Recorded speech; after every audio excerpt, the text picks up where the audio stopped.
Welcome back, everybody, to the Washdown podcast. On tonight's episode, tune in with us as we have Jay Thorne, the president and CEO of the Veterans Outdoors Foundation. We had an absolute blast on this podcast talking with him tonight, learning about his backstory in the military, his desire and his passion for his organization, reaching out and helping other veterans. We had a lot of fun tonight. We know you will too, listening to it. We'll post all of his information and his links in the bio for this episode. Please go check him out, help out his foundation. With that being said, welcome. There they go. Yeah. Well, Jay. How's it going? Great. Thanks for coming on the show. Yeah, thanks. It's a hell of an honor to be here. Well, just wait. No, we really appreciate it. So why don't you give us a little background, tell us a little bit about yourself and why you're here. So I'm a 16-year Army veteran. A couple years ago, I went through some really hard times, dark times, and started a Veterans Outdoors Foundation to kind of give guys an avenue to build camaraderie just get outside and get away from drugs and alcohol and give guys a purpose again. And it's been a blessing for sure. Cool. So you organize hunts. I mean, I kind of saw that on your Facebook page. You had like a squirrel scramble, a coyote hunt, yep, things like that. So we just started, we actually started in May of last year. But right now we're trying to build funds, obviously.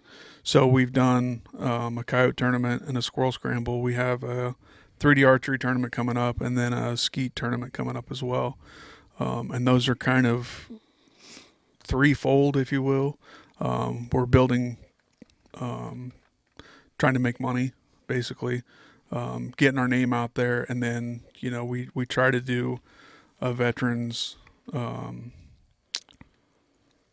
class, to give guys an opportunity to know who's in that class and that avenue to build with. Take me back to, let's get to know you a little more. Where did your desire to serve this country come from? Take us all the way back to the beginning. I don't know. I think when I was little, my grandfather's brother flew one of the planes that flew over Hiroshima. And it just intrigued me, of what being there was like and, just being a part of that. Other than anyone else in my life, nobody served. So I was just, I graduated in 98 and I was just bored. I just wanted to do something more than just sit around and smoke pot and, do all that kind of stuff. So I joined the reserves in 99. And did the reserves thing for 8 years, and then I went active duty for 8 years. So I went in as a mechanic. First deployment was 2003 to 2004. Went active duty in 2007, and then 2009, I think it was. I was a door gunner in Blackhawks for a year and a half, and then went back to being a mechanic, and here I am. How do you go from mechanic to door gunner?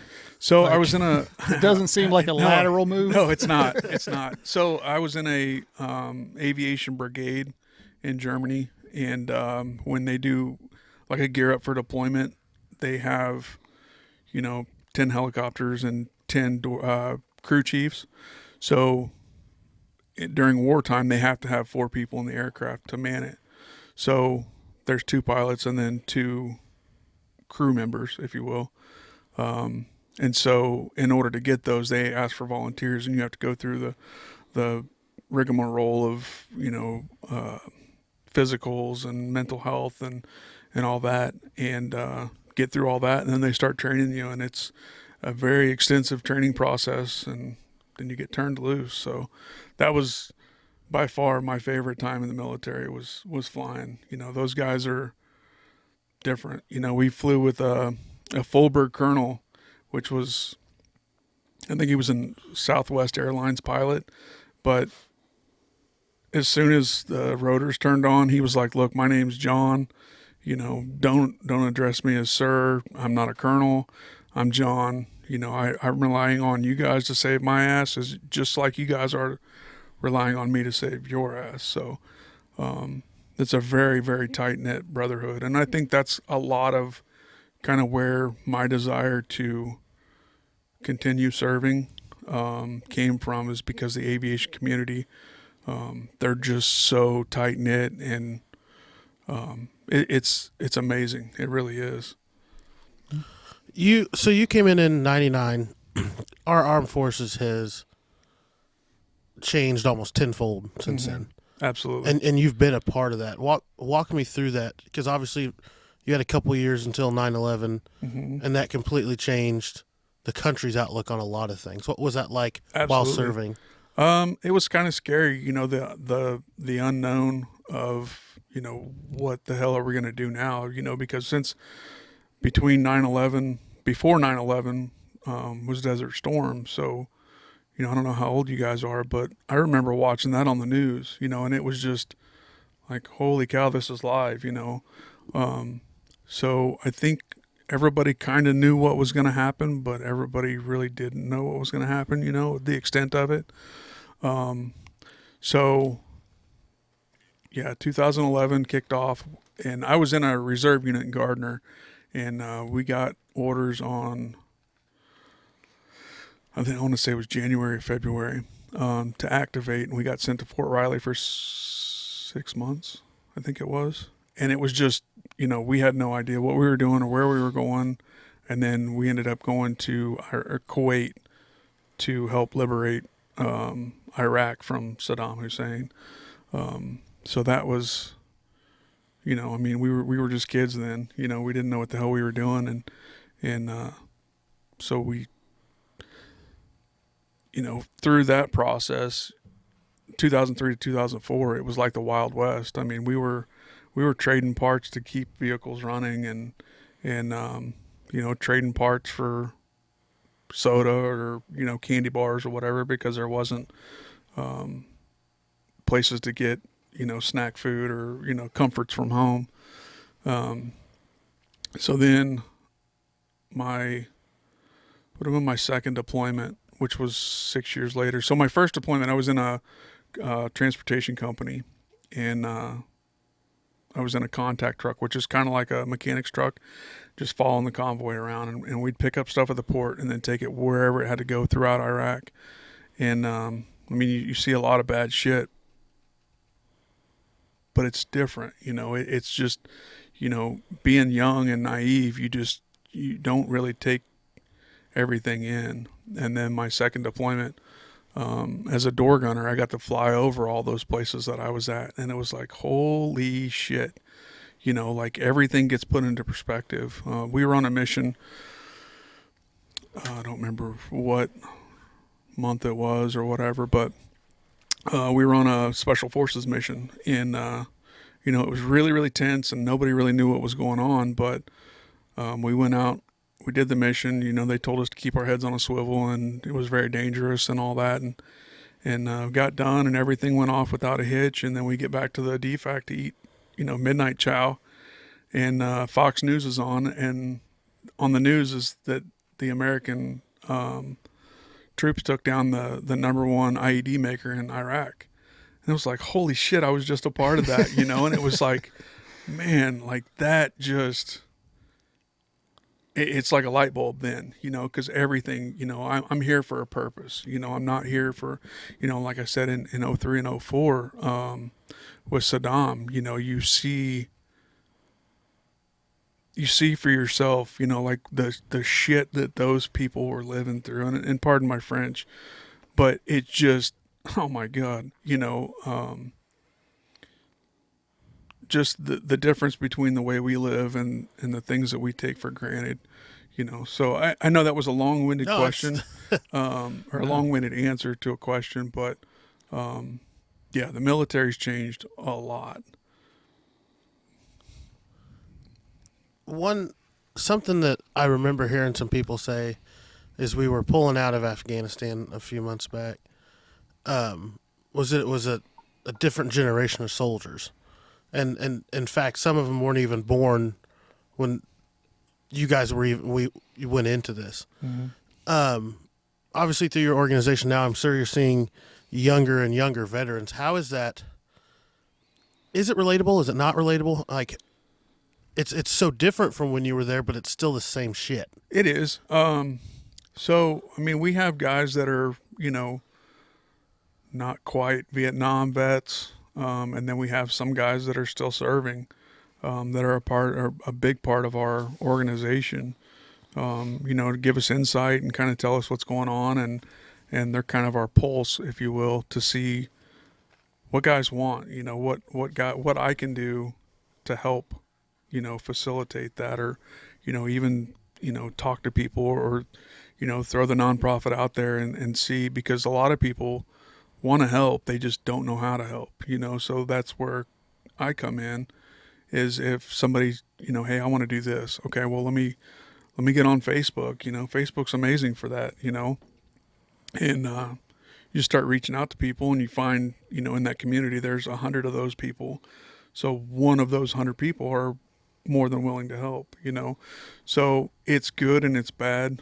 The broad spectrum of, the 19-year-old kids that are in the group, or, the Vietnam era veterans, because everybody wants to do something different. But so what we try to do is not just events, but we want to kind of build a relationship with these guys too. So when we go out on a hunting trip or a fishing trip or whatever, it kind of serves several purposes.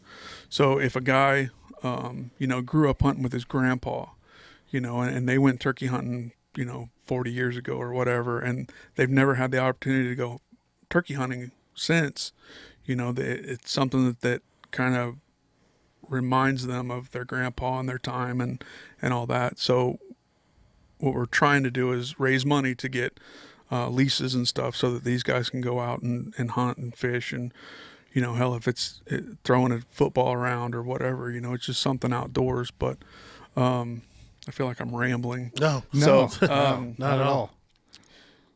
But it also gives guys an opportunity to give back also. Like we have guys that lead.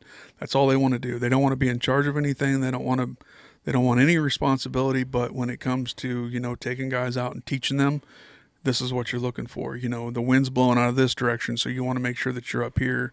The stuff that guys that have never hunted, or, only hunted once or twice, they don't know that kind of stuff, But you go out with a guy like Dusty, and Dusty knows it all, it's awesome, because he feels that he's giving back to people, and he's kind of helped build that outdoors thing, and it sparks an interest, man, that was shit. That was fun. I'm going to go deer hunting again, or fishing. I mean, same thing, you don't know how to tie a knot or how to cast a reel or whatever, but you have somebody that can take you out and say, okay, this is what we're looking for. We partnered with Deception Sense. They've been huge in helping us out. They're out of Arkansas. They're coming up this year in May, I think it is May. And they're going to do a guided turkey hunt, to take guys out. And so their turkey caller is a world champion turkey caller, and he also makes all their calls. So they'll spend, a day with them, just telling them, hey, this is what you're looking for. This is what we want to hear out of the call. This is this, and it helps energize that passion, if you will. Yeah. So it sounds like it's a immersive experience. Absolutely. So yeah. It's more than just, hey, we're all going to get together and go hunting. It's a lot more than that. So tell me, and the question that I have is, how did you decide on doing, with your foundation, doing hunting, fishing, outdoor stuff? Like, because I know that's big with a lot of veterans, first responders, a lot of us, we want to get out and be outdoors and hunt and be active and stuff like that. And typically it seems like whenever people are starting to have problems, that's one of the first things that they just kind of cut out. Is, you know, they want to stay home and Yeah. they kind of isolate Mhm. and all of that stuff. So, I mean, take me through your thought process on, you know. So I grew up in the outdoors, you know, and my family did everything, whether it was fishing or hunting or mushroom hunting or, you know, hunting for arrowheads or just anything outdoors, you know. And I think that's where it came from. You know, I don't hunt and I don't get out and do as much as I would like to. But for me, this organization isn't about me getting out and hunting. It's about, you know, helping out again or serving again, you know, and that's where I find joy in this organization is that, you know, I get to, you know, build relationships and I get to, you know, kind of help guys, you know, hey man, I appreciate, you know, I needed somebody to talk to. You call anytime, you know, may not answer if I'm sleeping, but it just, that's what I know, you know, is the outdoors, whether it's, you know, riding four-wheelers or whatever. That's just what I've been accustomed to. And you know how it is. I mean, outdoorsmen kind of flock together, you know, or they seek each other out. So it's easy to talk apples and apples with somebody that, you know, likes the outdoors as well, but it's different. It's apples and oranges when when you're talking Jeep stuff and, you know, cause I don't really off road, you know what I mean? But Yeah. it's just, you know, it's apples and apples to an extent, but then when well, that's a grade 5 hill or it's Greek to me. So it doesn't really make sense to me, but it's, you know, we're still talking about being outdoors, you know, it's not, we're talking about Call of Duty or something, you know, it's just, the camaraderie of the outdoors and then veterans and all that kind of stuff. So Cool. I'd ask you earlier kind of about the change in the military. Take me through the change in response to the mental health of veterans, especially like post-deployment and even probably during deployment, because it just didn't seem like it was a known issue before 2001. And maybe it's just more of a vocal generation that spoke out, but we've just seen such huge changes over the last 20 years. So there's such a stigma on mental health and being a soldier. So my first deployment, I came back and who knows where or when, you know, you get diagnosed with PTSD, but in the reserve aspect of it, there was nothing, you know, nobody talked about it. It was just, yeah, go do your stuff or go whatever. And then I went active duty in 2007 and it was everywhere. You know, if you need help, get help. And it was like, holy shit, you know, like maybe I do need to talk to somebody, you know. And I went and talked to a shrink and got on the right path, and I thought I was doing pretty good. And then when I went to go fly, like there's such a big policy on, you know, no drugs, no alcohol. You know, there's a huge investigation if anything happens.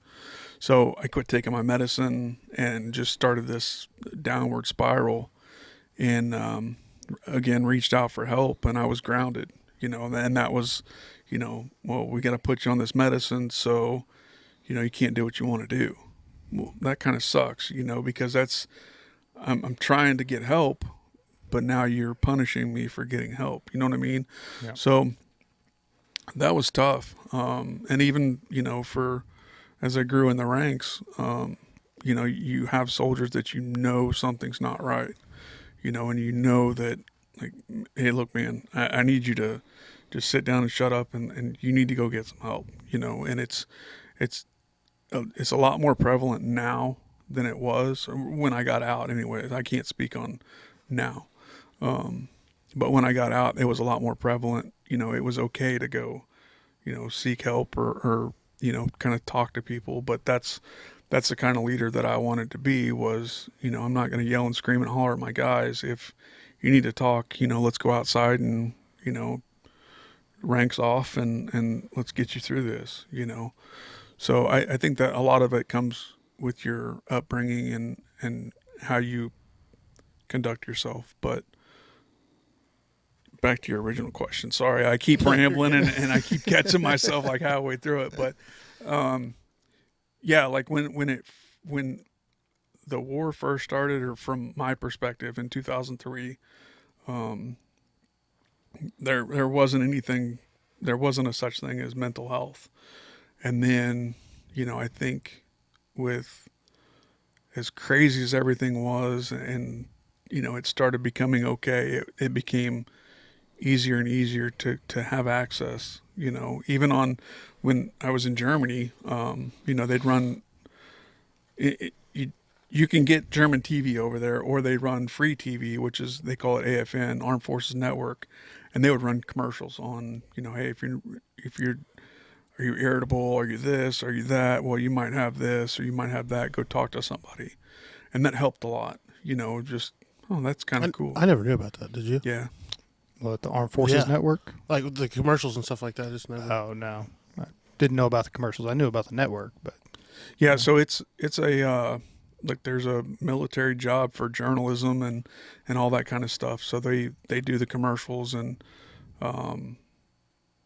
it's just, what to look for while you're in Germany. They were region specific, so it was kind of cool to see that. And, you're sitting on your couch watching a football game, and they come on, and like, wait a minute, maybe that's what's going on. Maybe that's why I'm irritable, and maybe that's why, I'm sleeping all the time, or not sleeping at all, or, drinking more or whatever. So that helped a lot for me knowing. And then when I got back stateside, I mean, that, how it is. But I still feel like there's a stigma of mental health and being a man, and just, suck it up and drive on and deal with it later or whatever, so that's kind of one of the things that we're trying to combat as an organization. Well, and it's hard too, because we've had the conversation here. Is the phrase Jeremy loves to use, and I hate so much, "suck it up, buttercup." It's hard because, like, our jobs, in the midst of doing our job, whether it's a house fire, whether it's arresting a violent suspect, whether it's in the middle of a shootout, there's just no room for feelings. Yeah. There isn't. There can't be. Not to be successful at the task at hand. But at the same time, we also have to be aware of our feelings. Right. And it's such a Jekyll and Hyde that you just can't, and I don't know that we've ever found a good balance for it. We're trying, we're making improvements, and especially in the field of first responders, a lot of it's because of the military. I don't want to say hand-me-downs, but like we are, whatever usually happens with you, it takes a while to get out to our world, but we're at least making progress. Yeah. Well, I mean, the bottom line is most people that go into these type of professions have a typical or certain mentality or personality type, right? Mm-hmm. I mean, we can all kind of agree on that. And it's about job first, and then I'll deal with everything else later. Yeah. And sometimes, that's where the leadership aspect of it comes in, of knowing your people. Yeah, absolutely. Having a relationship with them and saying, okay, you need to take a knee. Mm-hmm. There's something going on, because most of us are not going to say that for ourselves. Right. We're going to wait until the wheels completely fall off, the car's completely in flames, and then we'll be like, no, it's still good. Something's not right, but yeah. So, but yeah, I mean, that's the thing. And so, yeah, I totally agree with you. I think there is still a stigma. I think it's getting better. I think we're probably 20 years behind where we probably need to be. Absolutely.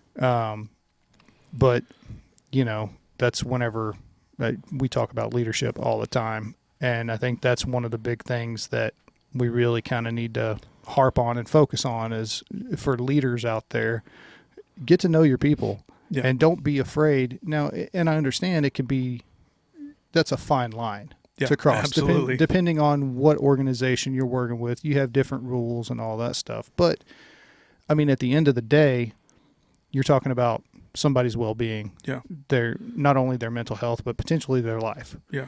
So I'm willing to kind of bend and break a few rules to make sure that person is okay and gets the help they need. instead of just going, well, our policy says. Right. There's a fine line between fraternization and trying to be an effective leader. And, Exactly. And I struggled with that, being in the military. It was like, I could give two shits about whether you think I'm fraternizing right now. It's about if I think this guy needs help or girl needs help, then we're going to get them help, and then we'll deal with, the consequences later. But the fact that you're struggling with that balance, to me, is a good thing. It means you're not one way or the other. It means you can't. It's not like your mindset can't be changed. Like right. you are actively trying to grow and be the best leader you can. So of course there's going to be a struggle with it. Right. Yeah. I'm curious. We've talked a lot on the show. One of the best things in fire, EMS, law enforcement that we emphasize is good for mental health is being able to turn it off when we go home. Right. Firefighter, cop is our profession. It's not our identity. Right. We are still a husband or a father or mother or wife, whatever it may be, when we go home. You don't get to go home on a tour. Yeah. You are a soldier 24/7 for a year or however long your tour may be. Where do you find that balance of trying to disengage but still also be an effective soldier? So on my I did 3 deployments, all in the Iraqi theater, and you have to find something, whether it's a hobby. For me, I had to find a hobby to be able to disconnect, whether it was a video game or TV or I learned to barter, my deployments. So I would buy stuff for a little cheap, and clean it up and then sell it and, buy other stuff. And it's just something that I enjoyed doing, but that was my avenue to be able to disconnect. And I think that's imperative even today of, when things get heavy and you just want to break, you have to find something, a hobby, whether it's fishing, hunting, off-roading, you have to have that thing that kind of gets you away from thinking about everything, for me anyways. I can't speak on everybody, but that's what I need to do, whether it's, take the kids and watch them enjoy something, or, when I need to do something, it's usually, on the phone trying to get something planned out or something like that, because that's what I enjoy doing. During deployment, it's hard, but, you see a lot of people, when you gear up to go, and you kind of know that you're going to have problems with people, and you try to help them, and they just want to stay in that same rut. So it's tough, it's tough, but, the military does a good job of having, decent workout facilities where I was stationed at anyways. I mean, I wasn't on very secluded, bases, because of my job. I was, as a, door gunner, we were on airfields, so that's kind of the creme de la creme, if you will. Yeah. But, With the chair force? Yeah. But I mean, we traveled to a lot of very remote places, and you can kind of see like, holy shit, these guys are way away from everything. But, it's just, I don't know. When we flew, it was kind of fun, because when we would extract somebody from, they'd been there for 6 months or whatever, we kind of give their leadership a heads up, and hey, we're gonna fly a fun flight. We're gonna, dive off this mountain and fly a map of the earth, and just have fun, and that helped, but seeing everybody get all excited and happy and knowing that they were going home. So, again, I'm rambling and I'm sorry, but don't be sorry, man. There's, in case you didn't notice, there's no time limit. So you can go as long as you want and talk about whatever you want. And the more you talk, the less Jeremy talks. So it's fine. Exactly. Perfect. Yeah, I think you have to find that balance of, whether it's, some guys look to drinking and alcohol or drinking and drugs and stuff like that, but, that's not healthy. I don't think. I drank a lot when I went through all my trials and tribulations, and it didn't help. It just kind of masked what I had going on. So Talk to us about those. So 3 years ago, I was in a rough relationship. I wasn't happy. I don't think she was happy. I don't really care. But I wasn't happy, as a husband, as a father, as a man. Something wasn't right. So to kind of get through my day or get through to the next day, I would drink very heavily. I was drinking a handle of Crown every 2 days. And I thought it helped, but it didn't. It was just, pushing that whatever was going on deeper and deeper inside. And I kind of stepped away from the situation. Cause I didn't know what was going on. I just knew something wasn't right, and, was going to go live with my cousin for a little bit until, I figured out what was going on. And, it just kept getting worse and worse and darker. And on the way to my cousin's house, I pulled into a parking lot and just sat there and, listened to the radio. And I said, screw it. I'm out. I'm done. I'm tired of fighting. I'm tired of, fighting. I give up. And I tried killing myself. And I tried and tried and tried, and posted some stuff on Facebook. And, I was done. Nobody really could find me where I was at or knew what I was doing, where I was at. And had a police officer come up and knock on the window, and I was very distraught. And he was like, hey bud, I need you to come with me. I don't think that he was trained in that situation, but I didn't have a gun. I didn't have any pills or anything, but I tried cutting my wrist. And again, because I gave up. I didn't care anymore. And every time I'd go to cut, I'd start thinking about my kids. And it was like, okay, I can't do that for my kids. And then, the dark clouds start coming over, and depression sucks. It's a cancer. It feeds on anything that it can get, and it'll eat you up, and so the cop came and got me, and he was like, hey, I can't hold you because you haven't done anything wrong, but something's not right. So yeah, I'm having troubles at home and everything. And from what I posted on Facebook, I had two friends of mine, from my first deployment, 0304, 16, 17 years later, reach out like, hey, what the hell's going on? You don't ever post shit like this. What's going on? And, got back in the truck and called them, cause the cop told me, he's like, I can't keep you, but do I need to follow you home to make sure you're going to get there or whatever? And I said, no, I'll be all right for right now. And I talked to them on the way home. And when I got there, they were both waiting, and, they gave me a big hug, and they said, what the hell is going on? And, we stood out and talked for a little bit. And, one of them's cousin showed up, and he was a sheriff, and, it was kind of an intervention. And they said, you need to figure out what's going on with you, not just for your family, don't worry about your wife at the time or your kids, worry about you, focus on you for the time being.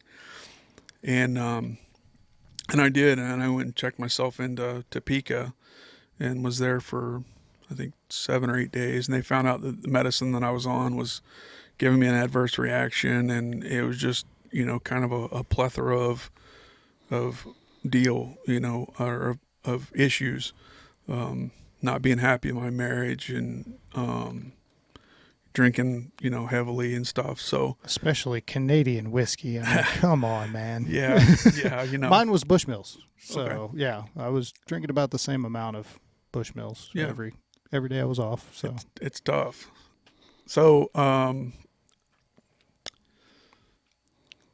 got through the first stint, at the mental hospital, I guess. And then, one of my old Army buddies had told me about, oh my goodness, I just drew a blank, the Valor program up at North Kansas City Hospital.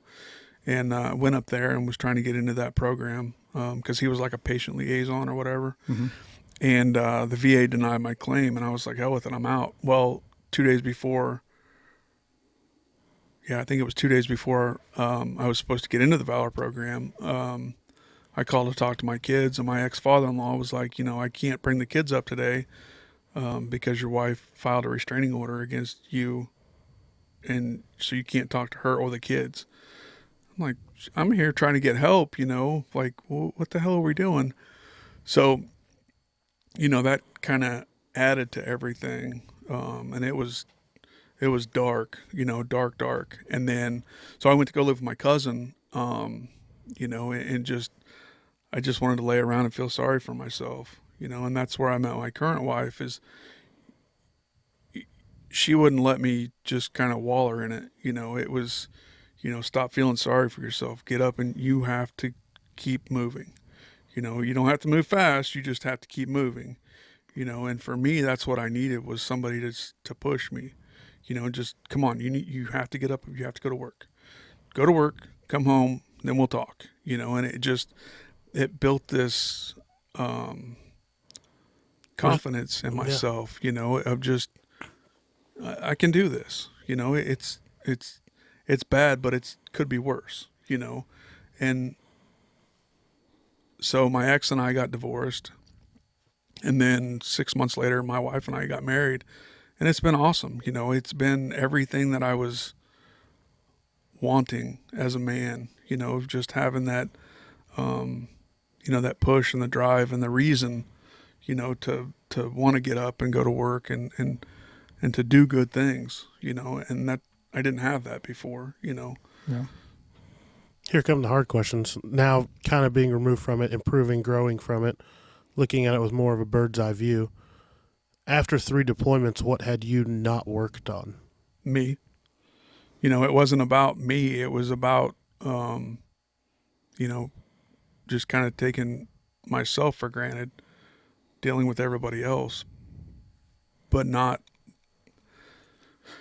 in a sense, being rewarded for it. You know what I mean? Like, you do your job as a husband and as a father and, as a employee and everything else, but then at the end of the day, there's not a whole lot left over, to enjoy, because you kind of feel taken for granted, if you will. And that's one thing, me specifically is I'll do just about anything until I feel like I'm being taken advantage of, and then I'm done, and that's, for me, that's what I have to have. And I don't know if that's narcissist or whatever, but it's just knowing that. I think it's a boundary. It is, Yeah. just knowing, hey, look, I'll help you out, but thank you goes a long ways.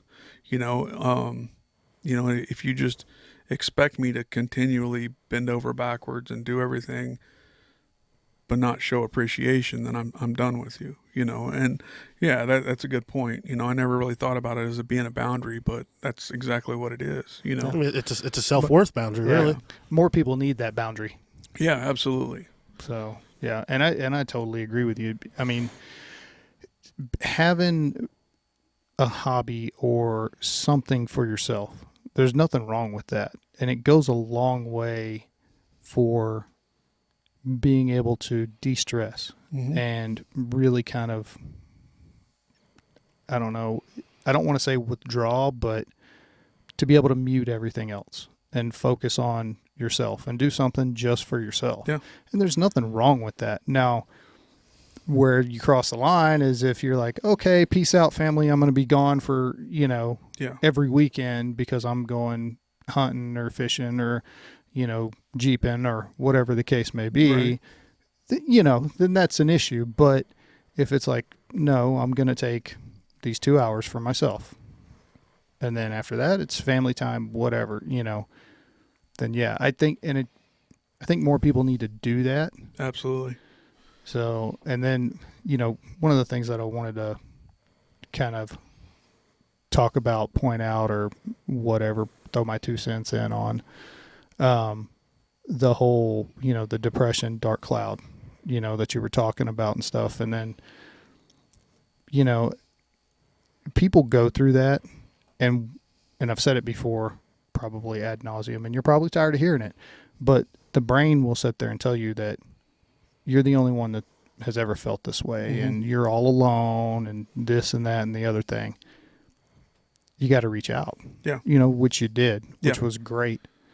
But I think for me, if I would have had an opportunity, and this is kind of tooting our own horn, to be able to go out and, have somebody to call on, or so another thing that we do within our organization, and this is kind of another rabbit hole, but so we send guys or veterans out on trips, whether it's fishing trips or hunting trips or whatever. But within that trip, like we just got back 2 weeks ago from a hog hunt down in Oklahoma, and there were 7 of us that went. And, we went out to breakfast one morning, went out to dinner one night, and, we started this like group chat. We're still talking, 2 weeks later. And that's, having those people to talk to, you connect with, I connect more with this guy because he has, 17 kids, or, he has a power wagon, or, for whatever reason, people connect for different reasons, but, and a lot of those guys are, going off and doing things with their families this weekend, or, coming up. So, to me, that's what it should be about, is, we're giving the opportunity to go on a hunt, but yet, it's not just about you. It's, you're connecting with somebody that you didn't even know was in this area, or, networking, if you will. Yeah. Building community. Yeah, absolutely. And that's a huge thing that a lot of veterans that I've talked to, it's like, I don't have anybody to hang out with. I mean, that's the part that I miss the most. Yeah. Is I'm curious, and you can answer this question because you're old. Whoa! Thanks. Go fuck yourself right now. We're the same age, by the way. Just our ways of communication have changed from 1999 and even 2003, 2004 with your first deployment to now. I mean, then you had a landline phone, email, and cell phones were just kind of starting. Yes. Now you have Zoom, group text, Facebook, which all can be a downfall if used inappropriately. But there's just so many more ways to network now. Have you noticed, has the camaraderie been able to kind of pick back up? Have you been able to maintain it a little bit better with all the different avenues now compared to how it used to be? Yeah, I think so. I mean, like I said, Facebook is amazing for that. You can get on Facebook, and then you can dive off on all these little groups or subgroups or whatever, and it's pretty neat. But we're working on our website, which is, when we did our coyote tournament, it was really hard because we were just starting out. We didn't have all the proper paperwork, even though we were covered. But a lot of the sponsors we reached out to, they're like, hey, what's your website? We don't have a website right now. That's kind of the standard. What's your website? And then we'll go from there. Well, we didn't have a website. So it was like, well, we have a Facebook page. Well, anybody can create a Facebook page, but, so we kind of started prematurely. Had a little cart before the horse action going on. But it's a double-edged sword. You have to have money to be able to proceed with the mission. Mm-hmm. So, we had a lot of people, well, shit, yeah, this is awesome. Yeah, we'll donate some stuff. So we've started TikTok, and my wife does all of that kind of stuff, the TikToks, the Facebook pages, stuff like that. So that's a burden off of me because I don't have to be 100 places at once. I can just keep driving forward, and she helps with all that stuff, and she likes doing TikToks and stuff. So, but that's, just another opportunity, is to reach people is through some kind of social network. So yeah, it's, I mean, I wasn't doing this 12 years ago or 15 years ago, but my first deployment, there was a tornado that hit my hometown, and I stood in line for an hour and a half just to call to make sure my parents were okay, because we were just getting set up and as a force, so there wasn't, a computer to get to or anything like that. So, even from 2003 to now, it's come a long ways, I mean, hell, and that's the thing. It can be beneficial, but sometimes a lot of times anymore, it's almost a negative depending. I mean, now it's just, hell, we were watching cruise missiles go by in Ukraine on TikTok. Yeah. It's just, it's there. It's instant. It's, just if you told somebody, you got to wait an hour and a half to check on this, they'd lose their mind. Oh, yeah. Yeah, it's a blessing and a curse. It's there. I think it's kind of up to you of which rabbit hole you go down, whether you want to use it for good or, you want to jump on the extreme left or extreme right, most of us try to stay, somewhat middle of the road, but, it's kind of hard. You fall into the, the algorithms, where they pick you up and, you watch this video. Now you need to, see 100 more videos like this. And it turns a 10-minute poop into a half-hour poop. I'm telling you. And it's bad. And you come out and you're just, your legs are numb. You're like, where the hell did my time go? Thanks, Ukraine. Crap. Said the U word. This video's getting taken down. Yeah.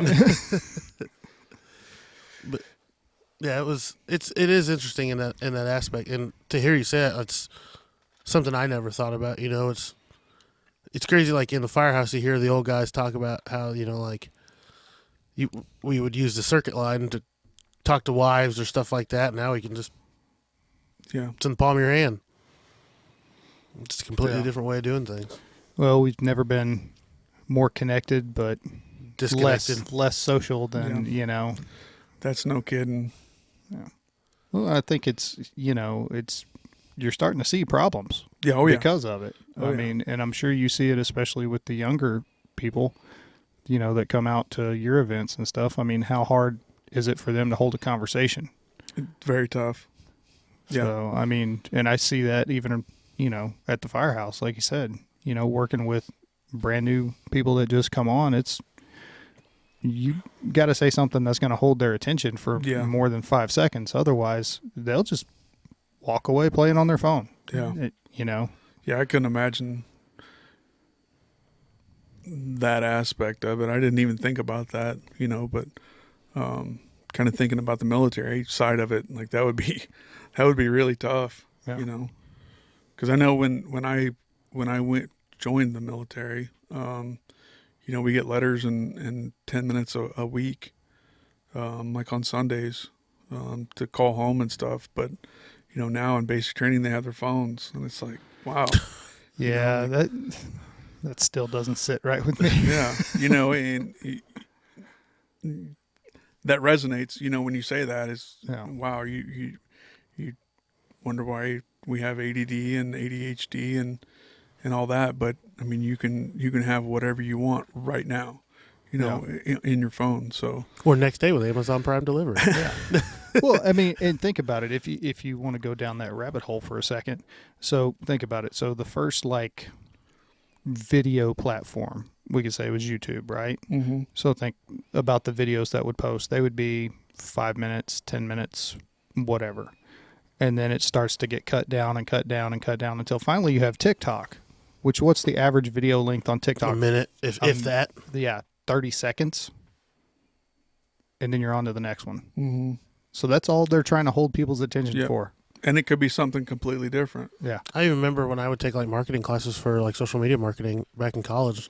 Hell, this was even 10 years ago. Character count, make sure you use emojis and pictures and just here's how to appeal to an ADHD 6-year-old. Yet they are adults. Yeah. So, I mean, that it was just something that kind of popped into my head about, having the younger veterans out there and them trying to have a conversation with a Vietnam guy. Yeah. With somebody who's 20 years old. I mean, right. That could what get is that? interesting. I mean, what is that like? Honestly, because you guys a Vietnam vet. Well, no, but I mean, watching them because it's the same thing. You were doing the same job, but they're two different people. It's different, got a Charlie horse. Sorry, No, you're fine. showing my age. Shut up, James. No, it's tough, because I think the younger generation is starting to appreciate the Vietnam era veterans as they didn't really before. When the Vietnam vets came home, they weren't welcomed home.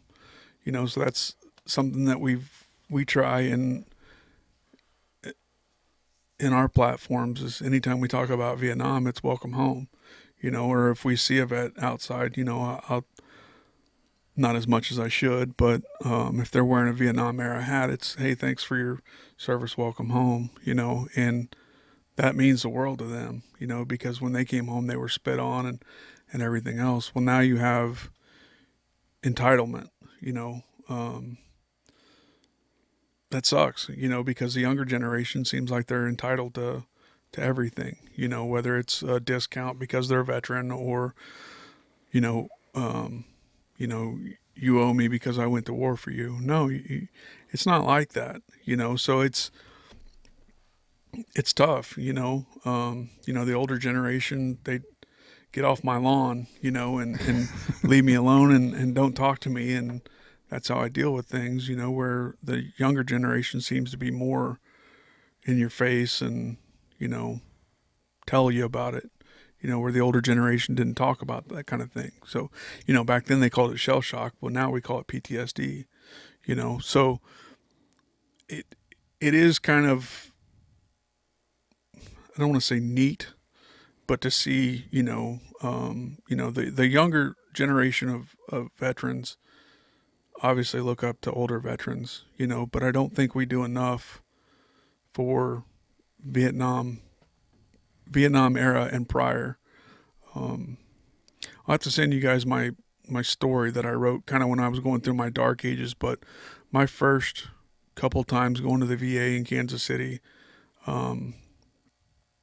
really resonated with me because, you're going there to get help, but then you're walking down these hallways and there's, guys wearing World War II hat, veteran hat, and they're sitting in their own excrement, and it's like, I don't need help, help these guys. Yeah. They don't have anybody, they don't have any family, they don't have anything. They're just pushed in a hallway, left to die, and that sucks.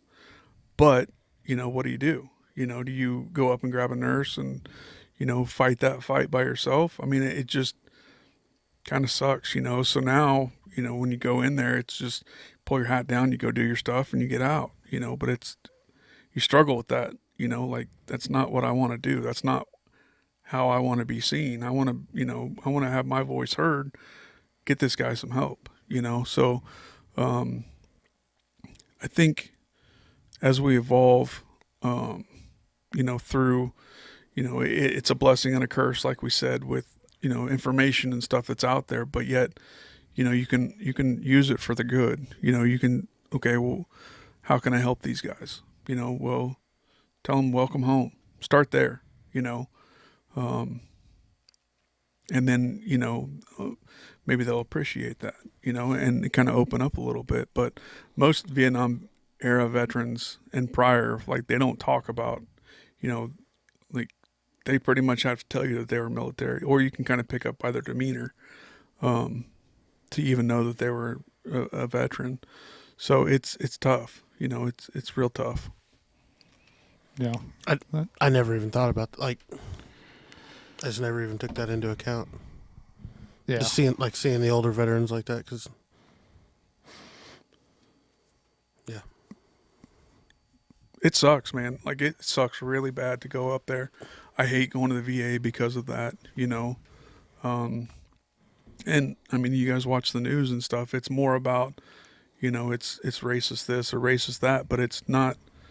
Like if you guys would stop caterwauling and fighting and arguing with each other and realize what you're doing there, like help these guys out. I mean, I think everybody should just walk the halls of the VA one time. I mean, it just grabs you in the, deep down.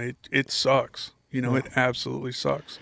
Well, I think there's a serious misalignment of priorities Yeah. in this country. Absolutely. And I was just having a conversation about politics and how they are allowed to creep into way too many aspects of our lives, and that's one of them, that there should be no politics. Yeah. I mean, it's literally, these people serve their country, and this is the thanks that they get. Right. I mean, come on. We can all agree that that's shit. It's like a shitty episode of Pawn Shop. Like, what do you got? I got 8 years of good service and a missing leg. Best I can do is lay in your shit in the hallway. Yeah. Yeah. That's it. What the fuck? Yeah. Yeah. That's it. I mean, it's sickening. It's truly sickening, I went up to get blood drawn, and I'm trying to stay away from politics, because that's one thing that whenever we do an event, I always say that there's two things that we aren't going to talk about, and that's politics and religion, because people have died for both,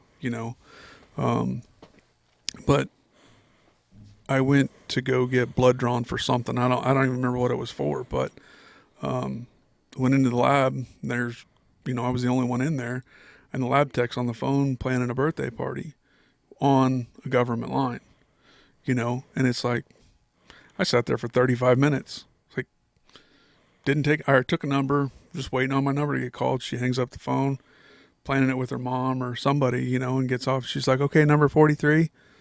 Are you kidding me? I sat here for 30 minutes, and it wasn't anything important. I was getting blood drawn, but if that's happening to me, that's happening to everybody. It was really interesting being a paramedic working on the ambulance for our fire department throughout this whole pandemic. And I'm sure that we could have a whole nother episode on the VA during the pandemic, but a lot of the hospitals have gone what they call high volume, just due to nursing shortages, bed shortages, and you name it. And the VA is the one hospital in the city that's not bound by any rules. They can just straight up close. Like, you can show up as an ambulance to the door and they're like, nope, bye, Really? somewhere else. Yep. They're bound by federal mandates, not state mandates or local mandates. And so it was heartbreaking, because a lot of times we'd run these patients and they're like, well, I go to the VA and I'm like, hey, they're closed. And that just a look of distraught on their face. They're like, that's the only place I go. Not going there at night. Yeah. What else do I do? Yeah. Dependent on such a shit service. Yeah, and that brings up another point. We've had guys that, hey, look, I wanna go get help, but I'm not going to the VA. And I'm kind of that way too. I would rather pull my toenails out than go to the VA for help. But it's there, and some guys don't have the second chance, for different health insurance. That's the only thing that they can do to get help. And it sucks, because We're expecting the same people that run the DMV to take care of mental health. Now hold on. Before we go too far down the rabbit hole of shitting on the VA, let's remember that the VA is made up of people. And that run the DMV. Right. But I would say that there are a lot of them there who care. There right? are. And they want to do their job. And they are, especially, I know, because I know some of the social workers and stuff that work there, they give a shit. Yeah. But they're so overwhelmed. Like, I mean, it's not just they got to deal with Jay and James and Jeremy today. It's Jay, James, Jeremy, John, go down the list. Well, and the most important part you said there is they're human. Yeah. So how long can you expect them to be overwhelmed and still give a shit? Yeah. It's no different really than how many calls can you expect a paramedic to run in a 24-hour period before they're not nice. They're not nice anymore. Yeah. So, I mean, let's, Well, and I say all that too. I mean, I've had good experiences at the VA. It's not all bad. I drove an hour and 20 minutes because I like my primary care doctor. Just because he would tell you, like, look, you're fat, you need to lose weight. And that sucks coming from a doctor, but can you send James that number, please?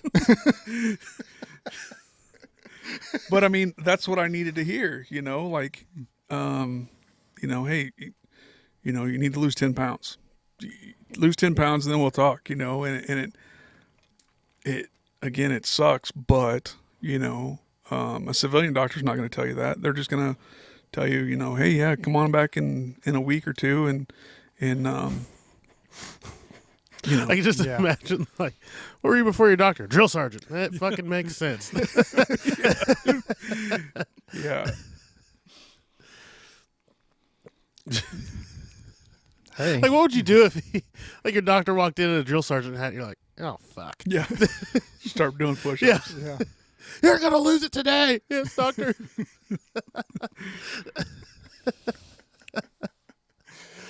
I think you have to be an officer to be a doctor in the military. I think you're right.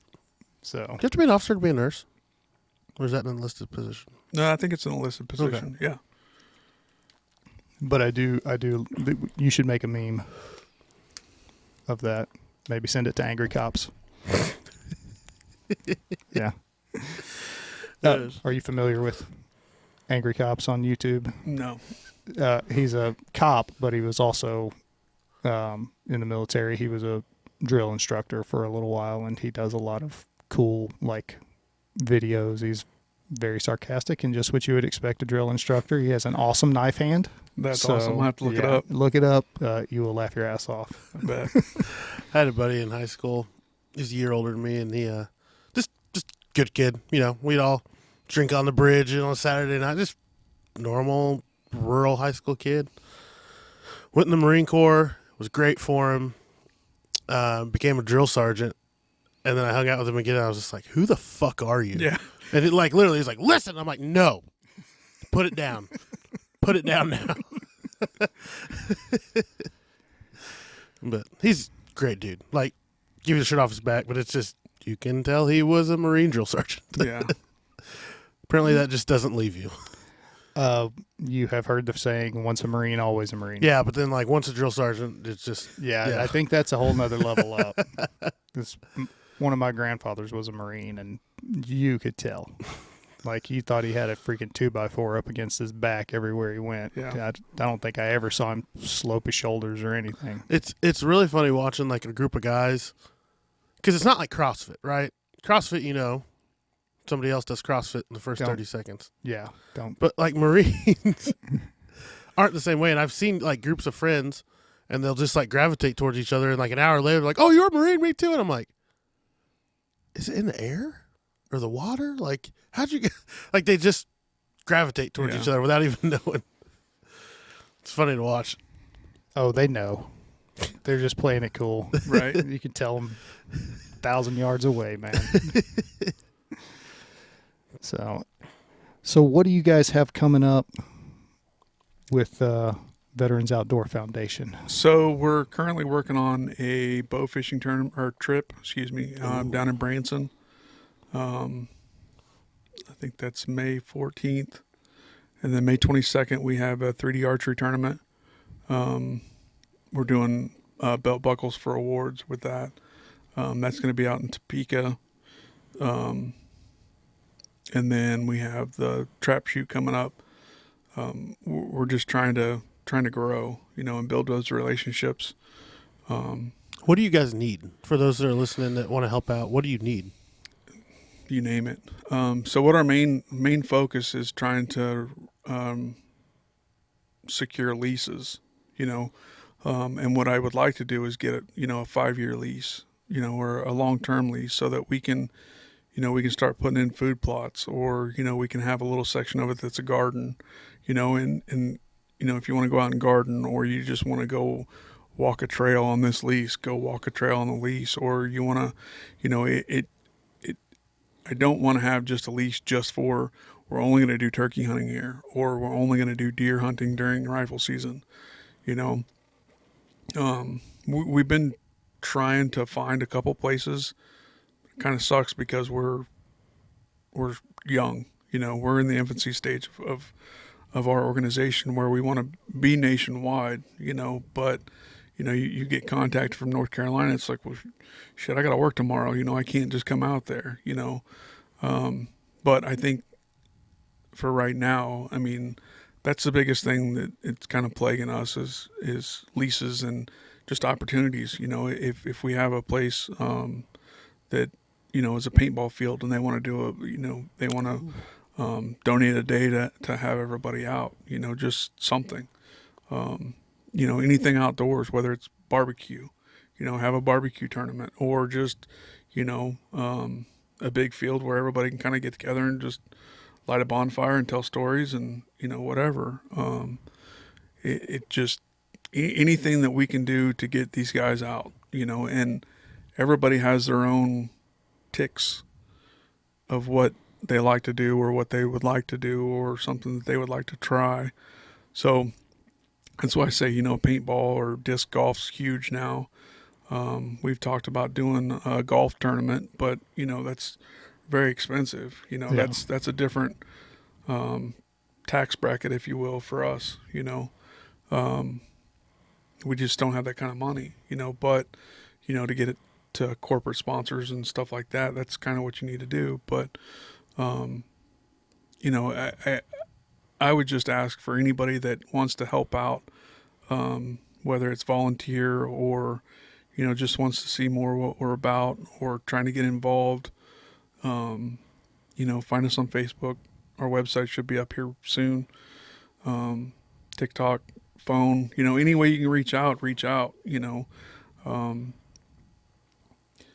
other thing is, if you know somebody that needs something, let us know. You're gonna steal Jeremy's line from the end of the show here real quickly. It's okay. He can do it. You can't. He can do it. I like his beard much more than your mustache. And that's the other question I had. When is your beard products coming out? Are you going to do a line of that? No, I wish. No, I use Smoky Mountain beard products. So, hey, sponsor the guy, okay? Right? Or do some editing to add some glistening to it on the camera. Just one of them. Yeah. I like the lighting. I like it. No, I mean, if you know somebody that needs help or needs, so last weekend we went to Lancaster, Kansas, by Atchison. We had a guy reach out to us. Guy's pretty big, 6'4", could have been a football player, but his floors had really bad water damage and they were caving in. And I reached out to a contractor here in Kansas City, and an old, not an Army buddy, but he was in the Army. And I said, hey, look, this is what we want to do. We want to help this guy out. The floors are caving in. He's got one of his kids that lives with him that's a football player too. And, we don't want them to fall through the floor. So he talked with the owner of the company, and she was like, absolutely, get me a list of what we need to do, and we'll make it happen, and we tried doing it in February. But it was planned for Monday through Friday, and, it's just hard to do anything during the week.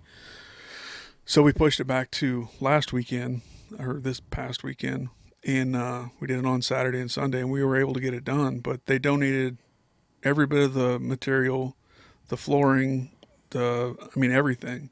Took it up there and dropped it off, and then we had guys that were in the organization, veterans that do flooring. So, they were willing to help out to give back.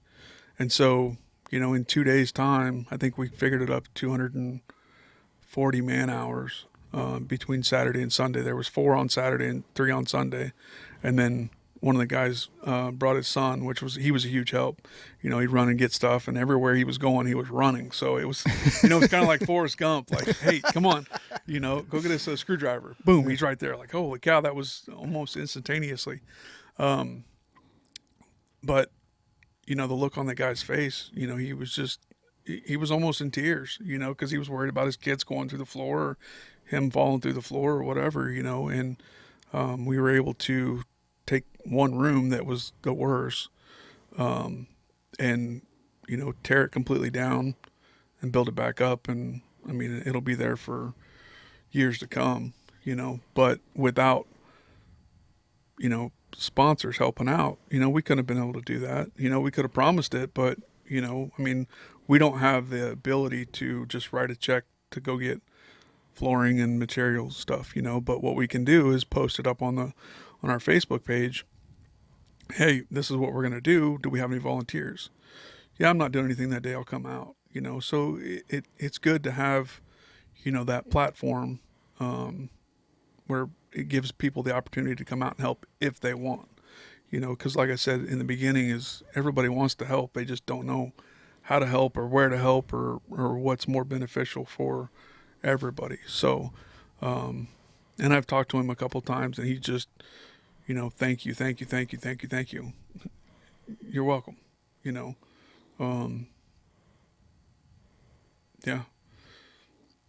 All right. Cool. Well, James, closing thoughts. Well, this is one of those episodes again where I'm just kind of fucking speechless. It's just a lot of points. Like being my generation, like, going back to, you look at 9/11, I was 11 years old. So a lot of the stuff that like you guys were experiencing as adults, I had kid goggles on.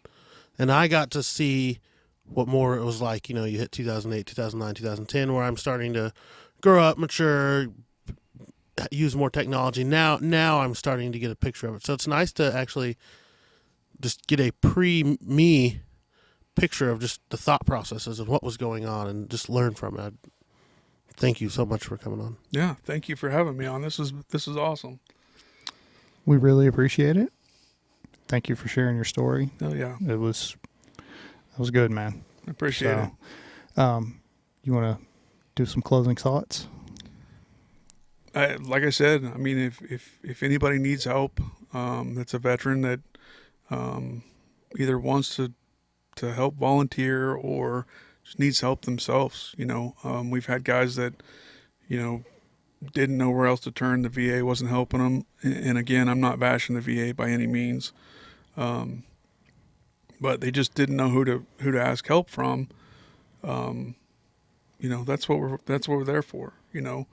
We've, sent, clothes, just to help guys out or whatever. It's anything we can do to help keep people out of that pit of despair, it's a snowball effect where you just, one thing gets you down and then everything just starts piling on top of that. If we can help alleviate a little bit of that, that's what we're trying to do. Cool. Well, I think, you guys have got a great start, and I look forward to kind of watching and seeing where you guys go. Appreciate that. I'm definitely interested in what you're doing. So, because that's one of the things of, like we were talking about before, of something first responders even, a lot of us, we go out and hunt or we do this or do that. And it's a lot about being active and outdoors. And I know that the veterans that I know, it's the same way. Yeah. They need something to get them out. Like Bart. I was going to say, don't hiking the Appalachian Trail right now. My buddy Bart, he's hiking the Appalachian Trail right now. He spent like 18 years in SF or whatever. And but is another thing of he didn't know what he was doing with his life, bunch of mental issues and all of that stuff. And he just, I'm going to go hike. Yeah. But it's being outdoors and having a purpose and having a goal. Yeah. So, So anyway, I've rambled. One more thing too, like our events are open to anybody. Anybody can come to them. Like the coyote tournament, the archery tournament, the ski tournaments. Those are all open to everybody. And like the archery tournament, we will have an actively serving class. So it's, actively serving military, first responder, all you got to do is show up and show an ID and that puts you in that class. But then we also have a veteran class too. So, I don't want to paint that picture that it's, everything we do is only for veterans. We can't raise any money that way, so it's open to everybody, and it's about getting the word out too. Yeah. Well, absolutely. Yeah. Get on top of the mountain, start shouting. Yep. For sure. I mean, definitely. Like I said, I think it's a good program. So anything that we can do, share stuff on our Facebook, get him to do it. And you know how you were earlier, you were saying it's nice to be appreciated and be told thank you? Thank you. Mm-hmm. Yeah. It's nice to be told thank you, Jeremy. Yeah, I agree. It is nice to be told thank you. We can talk about that later. All right, everybody. Thank you, Jay, for stopping by, sharing with us, talking about your struggles and your program and how you're doing and what you got going forward. I really appreciate it. Yeah. And like you said, if you're struggling, reach out. There are resources out there. Here's one sitting right in front of you. If you know somebody that's struggling, reach out to them, let them know you care, let them know there are resources out there for them. Yeah. Have a good one. Thanks for stopping by. Thanks for having me on, guys. Thanks.